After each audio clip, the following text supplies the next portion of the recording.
മണിച്ചേട്ടൻ ഇപ്പൊ രാവിലെയും അവിടെ ആള് വെയിറ്റ് ചെയ്യല്ലേ കാണാനായിട്ട്? അത് നമ്മുടെ എന്നെ ഇഷ്ടപ്പെടുന്ന ആൾക്കാർ കുഴപ്പമില്ല. ഞാൻ പറഞ്ഞില്ലേ, ഉള്ളപ്പിലല്ലേ ചെയ്യാൻ പറ്റുള്ളൂ.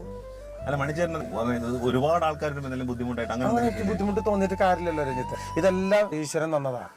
ആ ഈശ്വരൻ തന്നത് എന്തായാലും നമ്മളൊക്കെ ചത്തു പോകുമ്പോൾ ഒന്നും കൊണ്ടുപോകാൻ പോകണില്ല. 10 പൈസ കൊണ്ടുപോയില്ല, ഒക്കെ ഇവിടെ വെച്ചിട്ട് തന്നെ പോകണം. അല്ല, ഇതിന്റെ പേരിൽ ആരെങ്കിലും ഒക്കെ ചീറ്റ് ചെയ്യാൻ ശ്രമിക്കാറുണ്ടോ? കാരണം മണിച്ചേട്ടൻ ഇങ്ങനെ ഇഷ്ടം പോലെ എത്രയോ ആൾക്കാരെന്നെ പറ്റിച്ചിട്ടുണ്ട്. അപ്പൊ അർഹിക്കുന്ന ആൾക്കാർക്ക് കിട്ടാതെ പോവുക അങ്ങനെ കിട്ടാതെ വരുമ്പോഴാണ് നമുക്ക് ചെറിയ വിഷമം. അങ്ങനെ പോകുന്ന ആൾക്കാർ പറഞ്ഞിട്ട് പോവുകയും ചെയ്യും. എന്നാലും ഞങ്ങൾ വന്ന് പറഞ്ഞിട്ട് ഞങ്ങൾക്ക് കിട്ടിയില്ലല്ലോ എന്ന് പറയുന്നത് ഞാൻ പലപ്പോഴും ഞാൻ കേട്ടു. മണിച്ചേട്ടൻ അങ്ങനെ ആരെങ്കിലും പറ്റിച്ചേട്ടെന്തെങ്കിലും പിന്നീട് തോന്നിയിട്ടുണ്ടോ? പിന്നെ എത്രയോ പ്രാവശ്യങ്ങൾ അങ്ങനെ സംഭവിച്ചിട്ടുണ്ട്. ഞാനിപ്പോ നമ്മൾ തിരക്കിയിട്ട് നമ്മൾ അറിയാവുന്ന പള്ളിയോ അതിലൊക്കെ ആയിട്ടൊന്ന് വിളിച്ച് കുഴപ്പമില്ല എന്ന് പറഞ്ഞിട്ട് ചെയ്യുന്ന, എനിക്ക് എന്നെ അവിടെ വന്നിട്ട് വാച്ചും ഒരു കമ്മലും മാലയും കൂരി വെച്ചിട്ട് ഓട്ടോറിക്ഷ ഒതുക്കി ഇട്ടിട്ട് വീട്ടിൽ വരുന്ന എത്രയോ ആൾക്കാരെ കണ്ടിട്ടുണ്ട്. ഞാൻ ഇത് കാണുമ്പോൾ തന്നെ ഞാൻ അവരെ മുഖത്തേക്ക് ചിരിക്കുകയാണ്.